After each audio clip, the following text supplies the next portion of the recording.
We're recommencing the interview with Andi Ali following the lunch break. The time is 1:41 p.m. The same persons present at the start of the interview are still present.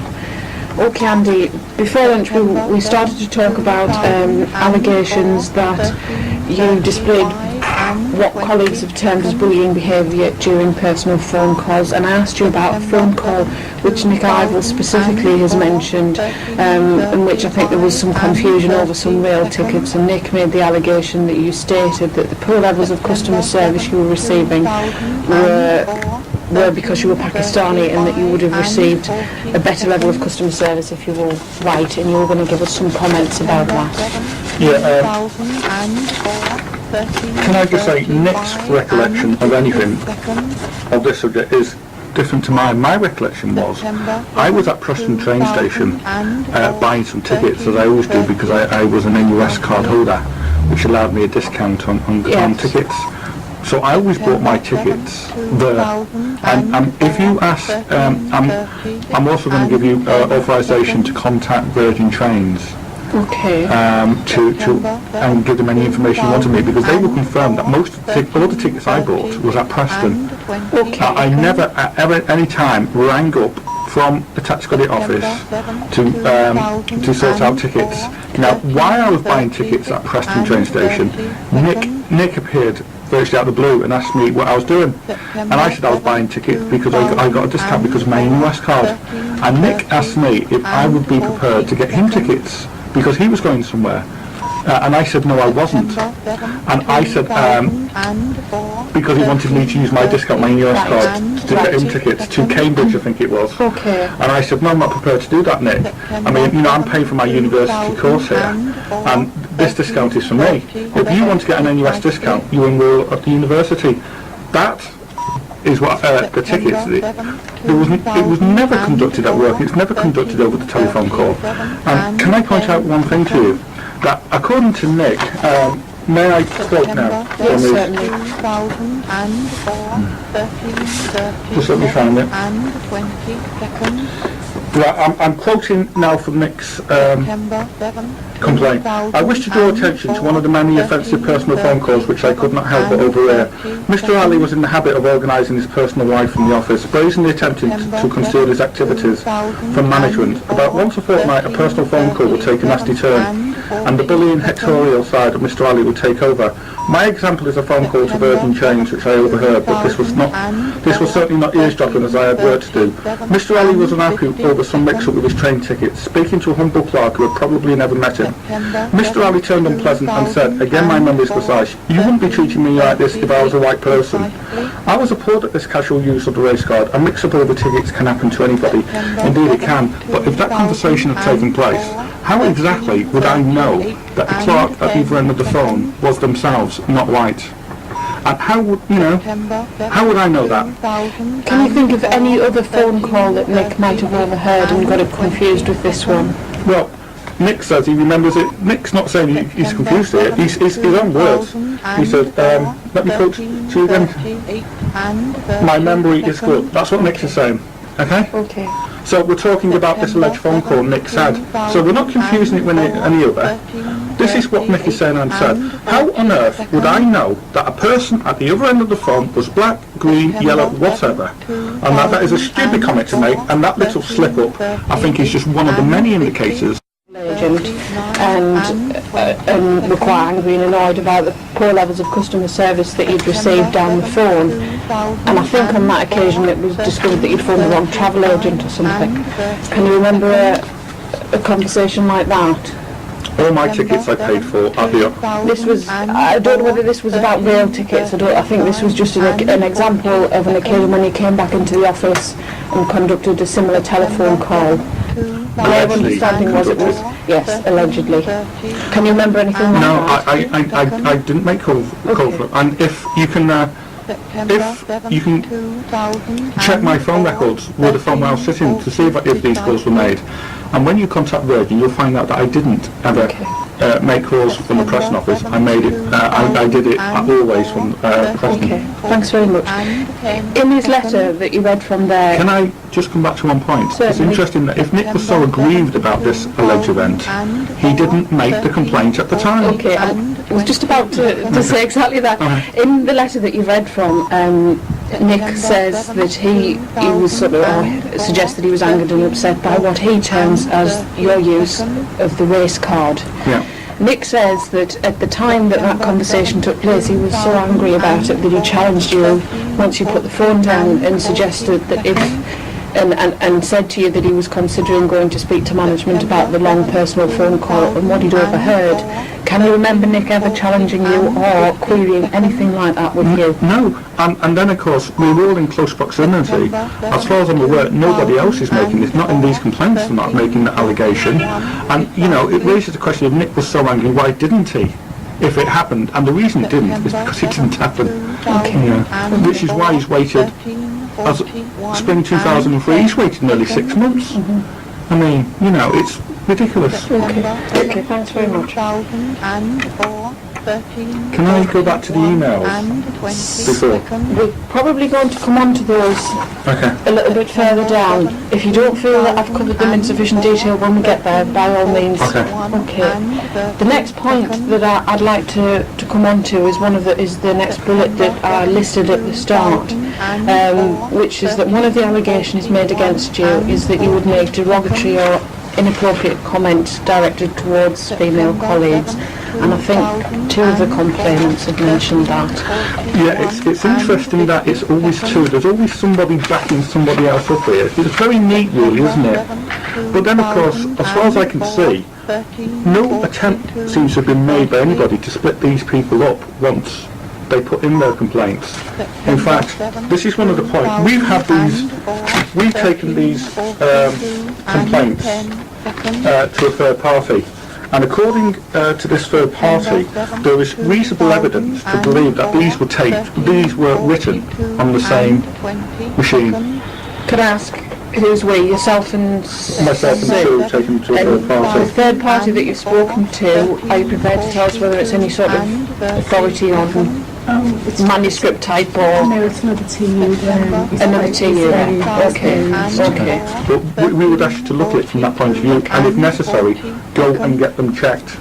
Because there is strong evidence to believe that most, if not all, of these have been typed in the same machine. The letters of complaint themselves will be included as appendices. They'll probably be the first appendices to the report, so the decision maker will see the full letter of complaint as they was received by the Human Resources section. Just whilst we're on that subject, this third party expert or someone experienced in these matters, have they put forward a view whether the sort of machine we're talking about is an office computer? I had really assumed that they would all have been typed on an office computer, in which case it would be hardly surprising that the fonts were the same. I think Andrew means basically they were of the view that they could possibly have been typed by the same person, but all in the same format. So it's the language and the sentence construction rather than the font or the... We're not sort of going to microscopic analysis of letters, or, you know, it was just a we're basic, he looked at it and he said the appears to be a genuine fight, a genuine what goes on in offices, and just that they all seem to be in the same format. Okay, thank you. And the point that no attempt seems to have been made to stop these people coming together when it was announced they were putting complaints. Well, let me show it directly to Do you mean that you have any evidence that these 5 people have discussed the complaints since they were made? Is that what you mean? Amongst themselves when they shouldn't have? What I'm saying is, once it was announced they were putting in complaints, Jackie Pye, for example, in a letter, Who is Jackie Pye is a C2? is a C1, I've never met her. Okay.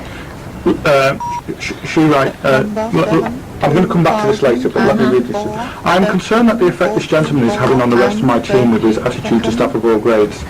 His provocative comments and statements to colleagues about his openness, about his extreme political views, which upset colleagues. The rest of the team consider him a dangerous individual and are afraid of his return to work. I have some staff who are considering whether to make complaints, dated 22nd of December. Okay. Now, if she is aware that staff are considering of making complaints, what steps, if any, have been taken to prevent these people getting the stories together? Okay, so you feel that you feel that at the stage when they were ready to put the complaints together, Yeah. there has been some discussion, which clearly we would always advise against, because it should be an individual thing. Okay. That's the C1. Just for our benefit, you've quoted there from a letter. That's a letter. I will give you a copy of this Thank letter. you. That's a letter from this lady addressed to who? This is a letter addressed to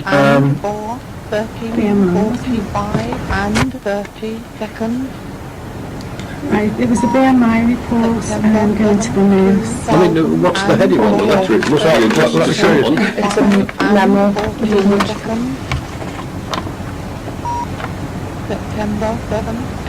This is why they're encouraging us to all use the same memo heads now, isn't it? This is the letter that you said was at the BMI with the nurse, and this is what they provided. It was the Okay, BMI. it went to the BMI, and this was the cover note for the BMI referral stencil, That presumably. being the case, can I ask how this letter came into your possession? because when I went to see the nurse in December, or early January, the nurse showed me a report like that. It wasn't the exact report, incidentally, that's been changed. And I was assuming This one's changed. yes, it's not the report I was showing. Right. The report was a lot more harsher. And I saw this when the nurse showed me. And on the strength of this letter, I then went to my MP because I find that insulting. Okay. Right, I- no, we still aren't getting back to how you came to have... Well, I asked the nurse for a copy. Sorry. No, we got that from Carol O'P.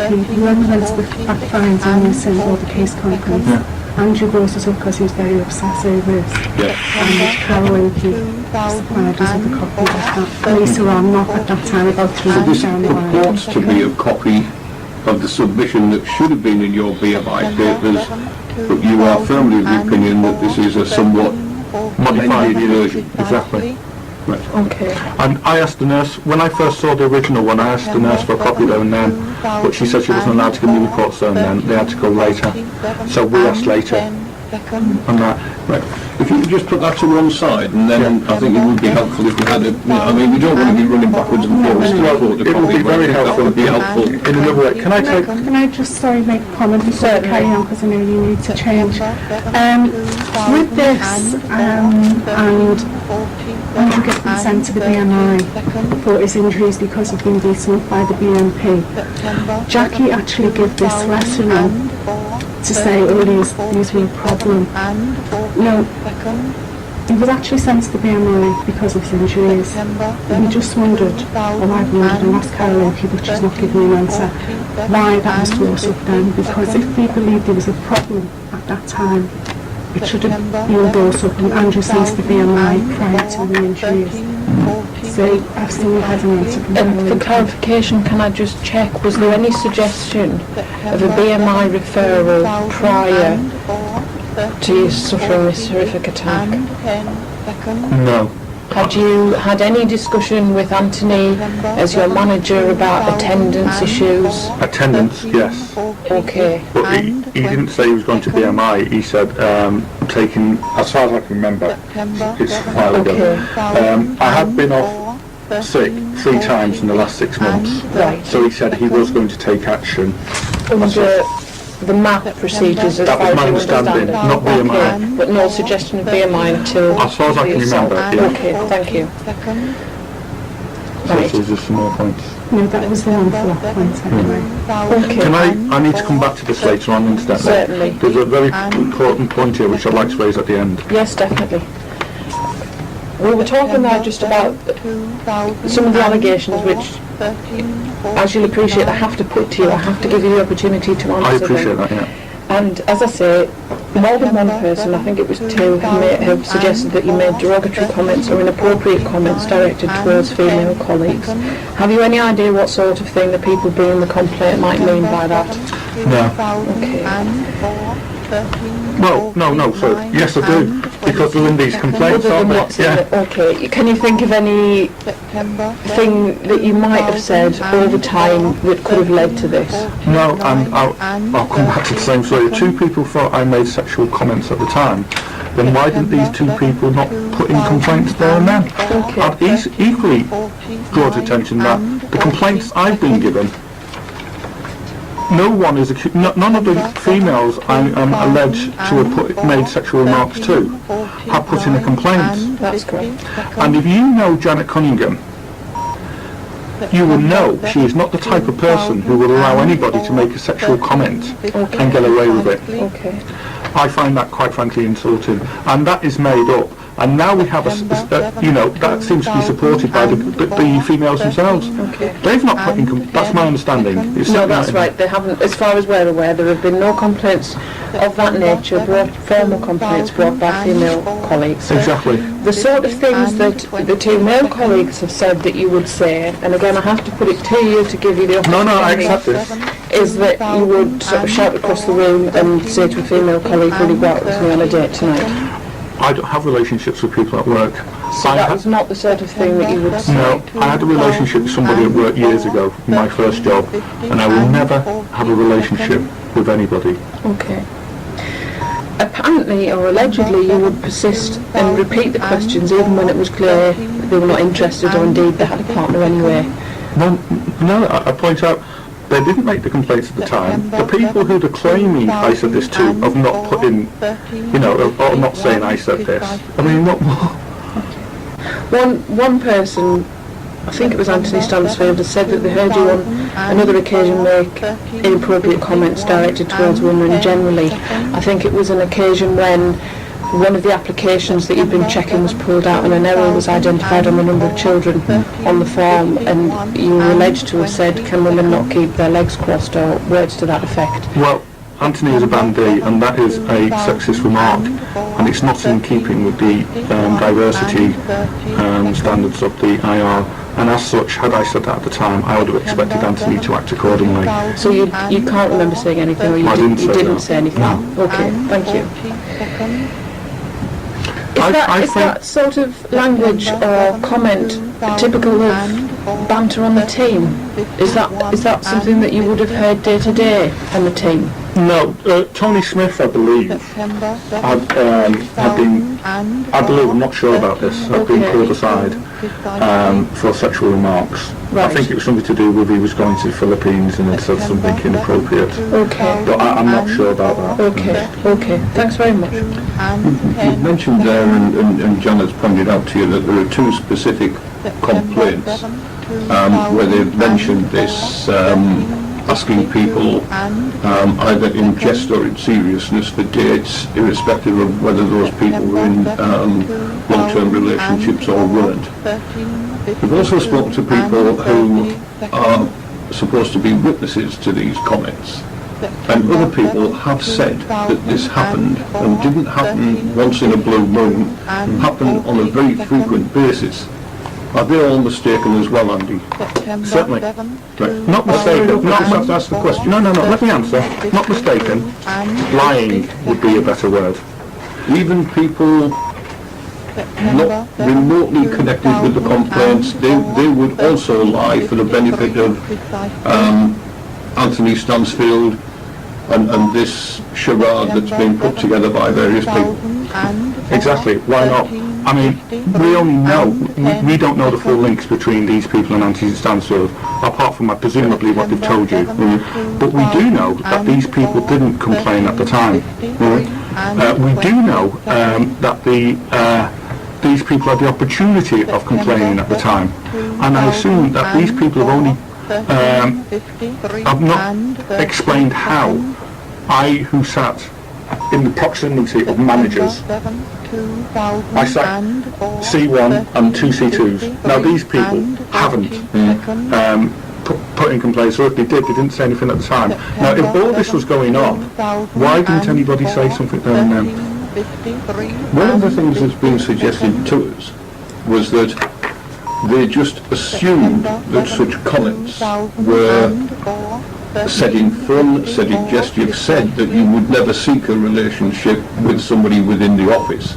Is it possible that comments like this were said in jest and have perhaps been misunderstood by those hearing them? Had such comments been said, I personally wouldn't have considered them in jest, and I doubt very much anybody else would have considered them in jest, particularly C1s and C2s, because those comments would not be in keeping with the IR diversity standards. So the idea that anybody else considers them in jest, if they think comments like that are funny, then quite frankly they need to read the IR diversity standards again, because I don't find sexual harassment funny, and I don't find being accused of sexual harassment equally funny either. And that these people, had those complaints been made, I suspect would have been put in complaints on them. The fact that all these people didn't, unless they all thought so, you're asking all these people saw it in the same way. I can't believe that. I seriously can't. Yeah, that's fine. I just felt I had to put the point to you. And if I don't ask the question, you don't get the answer. No, I mean, you're entitled to ask the questions, but I will give you the answers truthfully. Yeah, that's fair enough. Thanks very much. Throughout this time when you were on Anthony's team, he alleges that he had numerous conversations with you where he tried to ask you to alter your behaviour, your demeanour whilst in the office. Can you recall having conversations like that with Anthony? One or two. And did he speak to you in private during these conversations, or did he do it publicly in front of the rest of the team? Can you give me an example of the sort of thing he would say? I was, Anthony accused me of playing cards on my I2K machine. Now, one time I was playing cards on the I2K machine, but that was during my... The game that's already in the machine, right? That was during lunchtime. Okay. Quite a few other people played cards during lunchtime. But then he said that a C2 had accused me of playing cards about 6 o'clock at night. Now I disputed this, and Anthony, he wrote, he was constantly asking me to sign letters, and I wouldn't sign letters if it said I agree with these statements. I'd only sign if it said signed, so see I'd seen it. Right. One time Anthony, with regards to this complaint, he put in, and he was saying he had seen me playing cards for Tim Fisher, and then he said I had been, I see two had seen me a few weeks earlier, and I put on the letter, I dispute this and point out that the C2 never said anything at the time. Now Anthony wouldn't put that, and he kept changing it and changing it. In the end we had to agree with the ledge. Now to me that's manipulating reports. Right. But that is one of the times, in answer to your question, Okay. when we discussed it publicly with yeah, basically. When Anthony approached you about that, how was he? Did he seem nervous, Well, by this angry, different in any way? by this time, Anthony, I think, I began to realise I was collecting reports. I was collecting evidence against him for manipulating stats, and his attitude was becoming more and more frosty. You've said frosty there. Apart from the fact that you dispute the fact that he needed to discuss these matters with you anyway, was there anything about the way that Anthony approached you, anything about his manner or his behaviour towards you that you feel was unacceptable or inappropriate? Yeah, he was trying to give me more and more work, which I wasn't having. I was doing as much as I could, but I wasn't going to give myself stress. He had a habit of, he would speak out about things that should be personal. Okay. That's the best example I can give you when he accused me of playing cards. Do you feel, when he mentioned this issue to you about the cards, and you've said there were others, do you feel that you were behaving any differently from anyone else on the team to warrant these manager discussions, if you like? Yes, I was. I was collecting evidence to show he was fiddling them. Yes. Understand that during this period, when obviously things between yourself and Auntie were becoming a bit more difficult for both of you,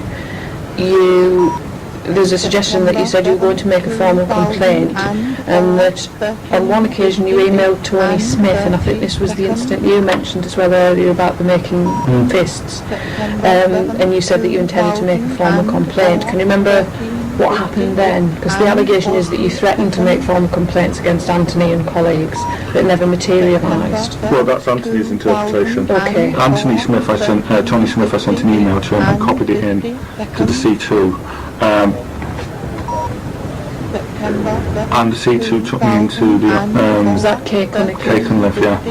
And she had a word with me, I had a word with Tony, and Tony said he wouldn't do it again. Okay. And incidentally, Tony was, by his own explanation, can I quote Tony actually? Yes. 13:59 and 10 seconds. September 7, 2004, 13:59 and 20 seconds. Part of my job includes identifying errors that staff have made with regards to the database and passing these on to my line manager. I'm quoting from Tony Smith. Yes. On several occasions, Andrew accused me of picking on him for identifying his errors. This is very upsetting for me, as I am completely for identify the errors. I can't create them. I even identify my own errors and pass them on to the line manager. I believe this is why Andrew has written the email about me saying that I made fists at him to distract away from the numerous errors he makes.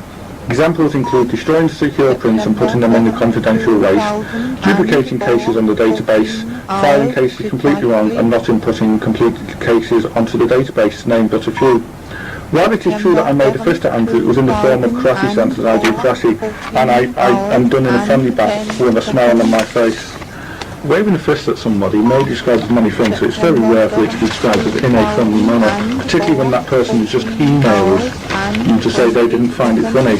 That is not, there we have, by his own words, not me acting in a threatening behaviour, but Tony Smith acting in a threatening behaviour. I think Tony said to us that this stance that he made at you was in response to you had found out some time earlier that he did karate, and you would occasionally, in a jokey way, to perform a karate stance at him, and he would respond.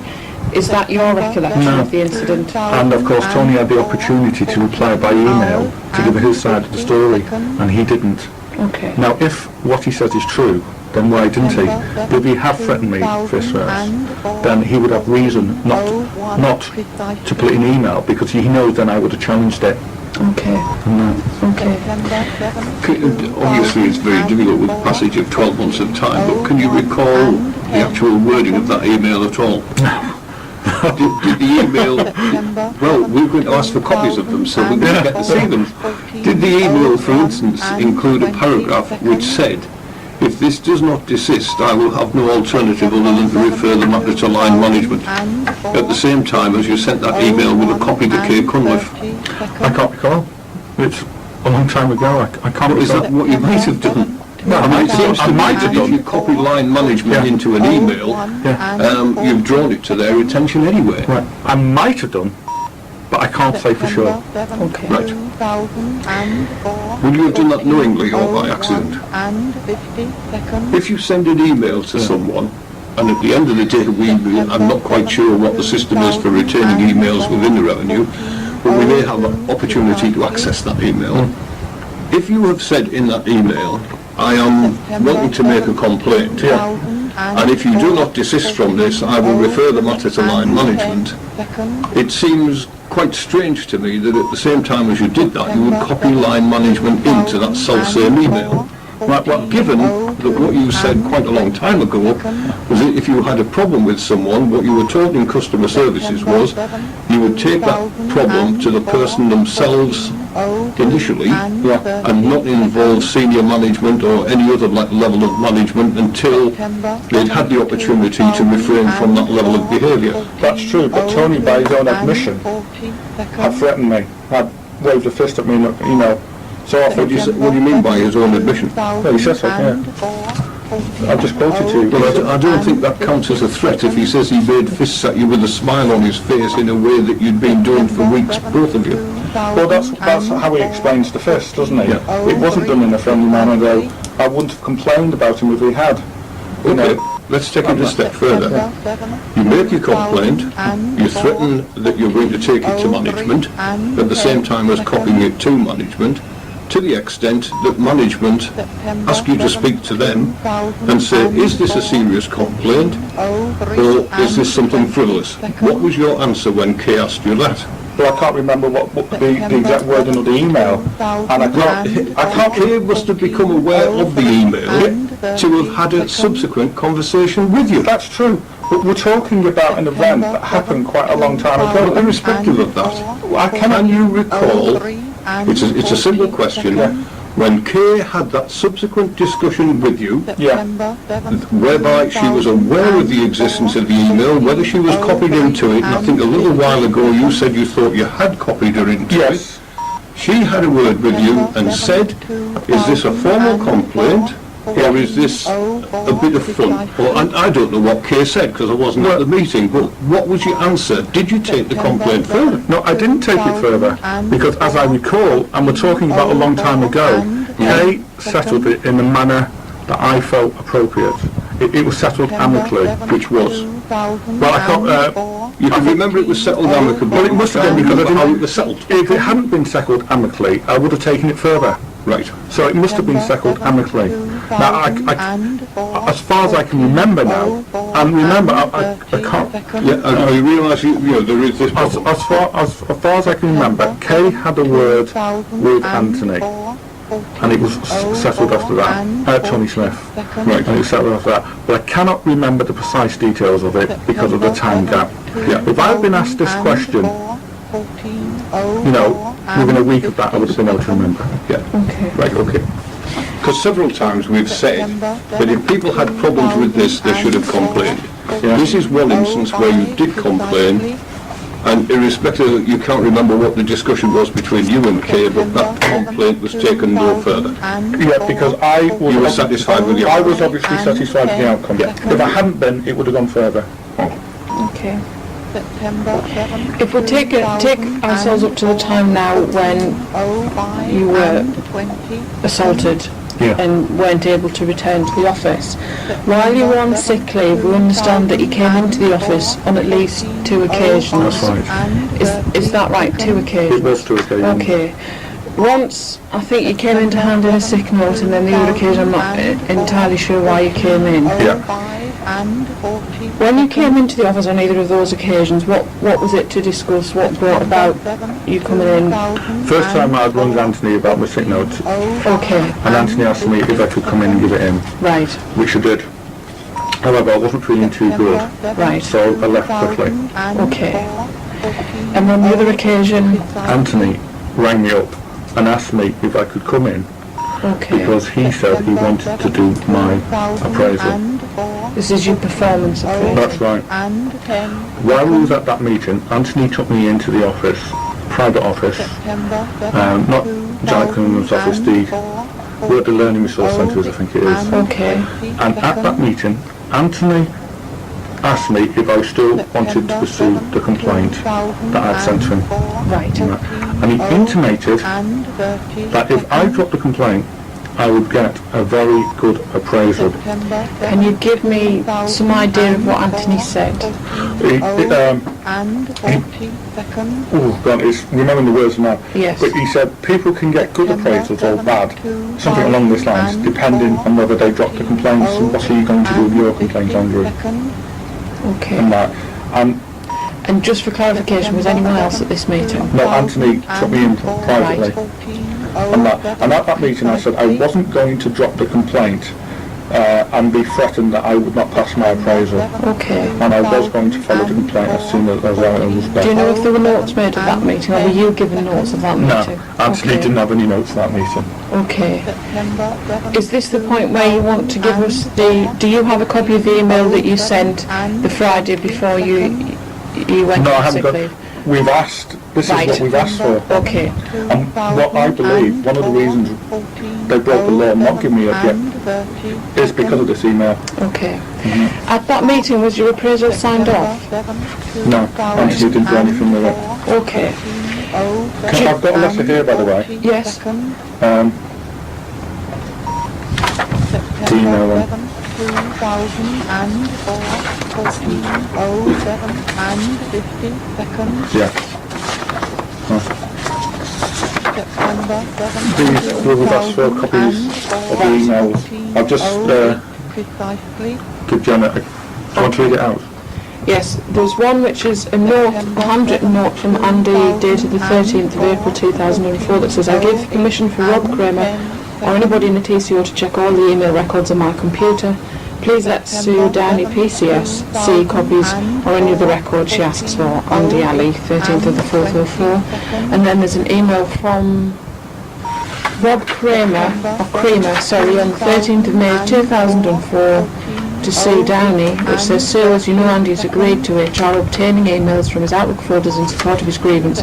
Will you please fax through to me urgently either yours or Andy's written authority so that I can ask ITSG for the information. So that's obviously Rob's email, and which you then faxed off the note as a response to, and so far you haven't received any copies or any response that would suggest any reason as to why they haven't been able to access those. Okay, thanks very much. It's interesting that where request the email was sent before I got these complaints. Okay. And that I've only got these complaints in the last 2 months. And When Douglas... yeah, when Douglas sent them. That would be the route. Once the case manager is appointed, that is the point until he would write to you and formally notify you that the complaints have been lodged. But I appreciate in this case there's been some 5 to 6 months delay between the complaints being lodged and you seeing the copies of those. But the point I'm making as well, I got these actually 19th of July, these complaints. Thank you.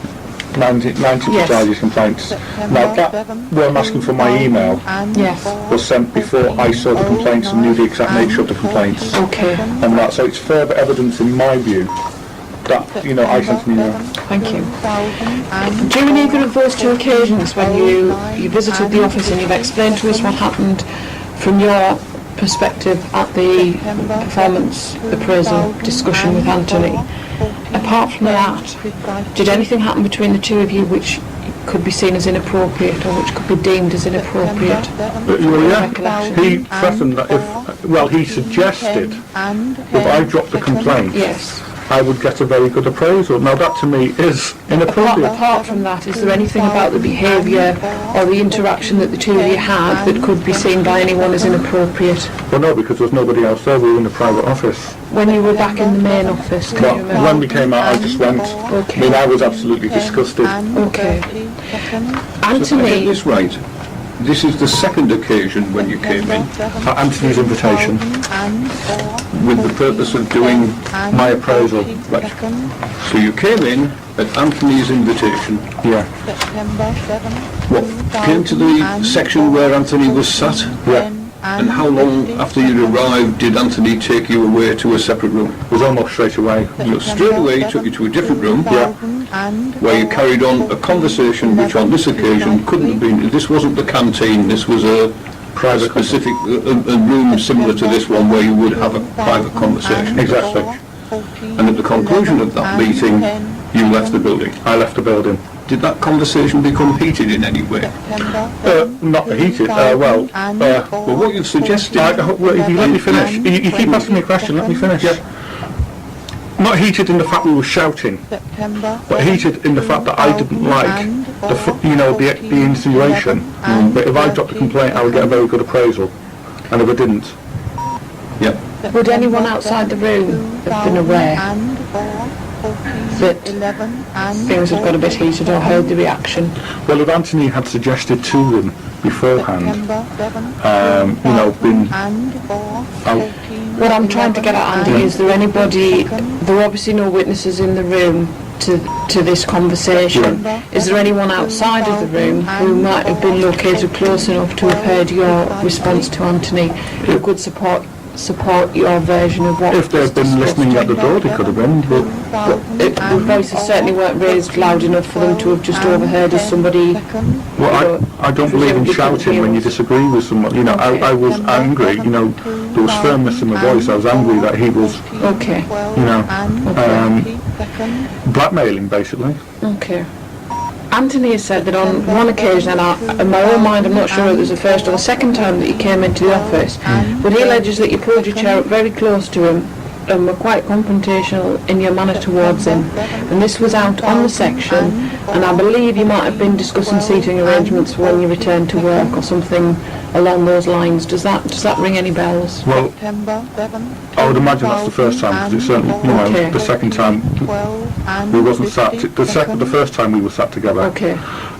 But no, September 7, he pulled me over and he just wanted my signal basically, and that's all it was. We did speak on the phone between the first meeting and the second meeting, and I will ask you if you can get phone records from Anthony's phone or Anthony's area to my phone, because it will support that there was 1 or 2 phone calls. Okay.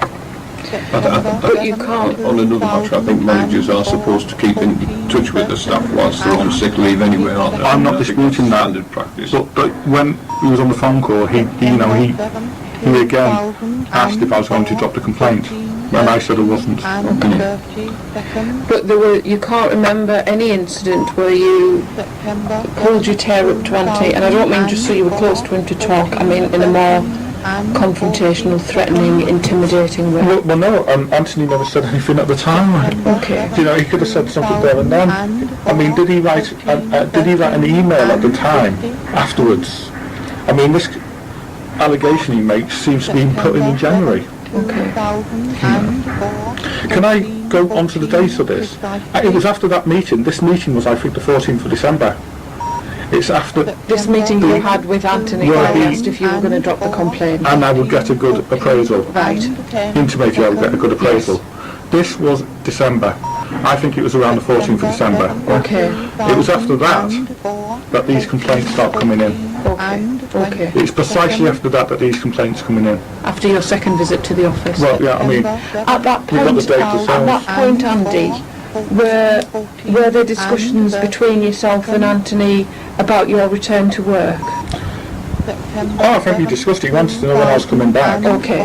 So Anthony was asking you when you were likely to return in terms Oh, yeah. because we understand there was some changes around on the team, and he was sorting out seating plans and things like that. Well, if there was, I didn't know about it, but I had been off for about Okay. 2 months then. During the period of time after you first went on sick leave following this assault, had you either in the period leading up to that or shortly thereafter asked for a transfer from the section that you were on? As far as I can remember, I had, yes. Okay. Can you remember the juxtaposition of that compared with the other events that we're talking about? Well, yes, I mean, I was collecting stats on Anthony. And that's not quite the same thing as making a formal request to personnel section for a transfer. No, but if... once Did you make such a request? can't quite remember now. It's been... I was asking for a move, I can remember that. And it was because I was collecting evidence on Anthony, which I was shortly about to produce. Yeah. Now, once I'd done that, obviously the relationship between me and Anthony and some members of the team who must have been involved in it with him was going to be beyond repair. Right. Okay. On the second occasion when you came in, when almost as soon as you'd come in, Anthony took you away to a separate room. Yeah. And from that conversation, you didn't return to the section, you left the building. I left the building.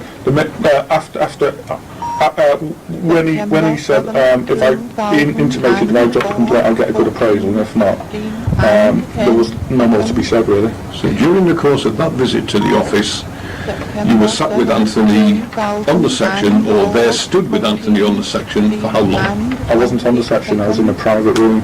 But did you not walk onto the section, see Anthony and he take you to a room, or did he meet you at the counter or something? The reception desk or whatever? As far as I can remember, I walked in and Anthony got up at the same time. So you were never ever at that bank of 6 desks where Anthony sat? Not as far as I can recall. Right, that's fine. During one of these visits that you came into the office... Can I come back to that? And I notice, I think I understand the reason for your questions is because 2 members of staff have suggested that when I was in that meeting, suggested at that time, I sat with Anthony and was rude to Anthony. Now, again, I'll point out, if that was the case, none of them complained at the time. If that were the case, I wouldn't have asked the question. So, If that were only the case, I wouldn't have asked the question. Yeah, I think you probably Because I realise think when I you've come given on us to the the answer next. to anything which relates to the 5 complainants. I think you've said on more than one occasion that, well, they would say that. So, were that the case, I wouldn't have asked the question I've just asked you. During the course of that visit to the office, did you make a telephone call to anyone? September 7, 2004. Not as far as I can recall. Right, Can you thank remember during one of your visits into the office making a telephone call to Scott Turner in the Human Resources to Yes. chase up your transfer request? Yes. Was that the first or the second visit? Now you say about the transfer, sir. Now you said about Scott Turner. I can remember about the transfer. It struck my memory. Okay, so can you remember whether that was the first or the second visit to the office? It must have been the first because Scott said I wasn't supposed to be September 7, in the office without Anthony getting the okay from somebody because I was off sick. Right, okay then. So that was the first time. As far as I can recall, yeah. Okay. So the second time you came into the office again? The second time I came into the office because Anthony rang me up and asked me to come in because he said I was doing an appraisal. Okay. Can you remember the telephone call? And can you remember what happened from your point of view? Where were you when you made the telephone call? How did it progress? Who else was there who might have witnessed the telephone call? No, but I can remember speaking to Scott Okay. because Scott said I shouldn't have been in the building. So that's why I remember it now. Well, what we've been told is that you came into the office, phoned Scott, and I think he was unavailable, so he phoned you back. You were sat at Anthony's desk because it was Anthony's number that you left with the HR team. And when Scott phoned you back, you discussed the transfer request with him and gave some details as to your concerns that you felt perhaps Anthony was holding it up and had other reasons, and that this conversation was conducted publicly in front of Anthony and other members of the team that were still present. I think it was about 4:30 or something. Can you remember that? No, I can't. And equally, just because September 7, 2000.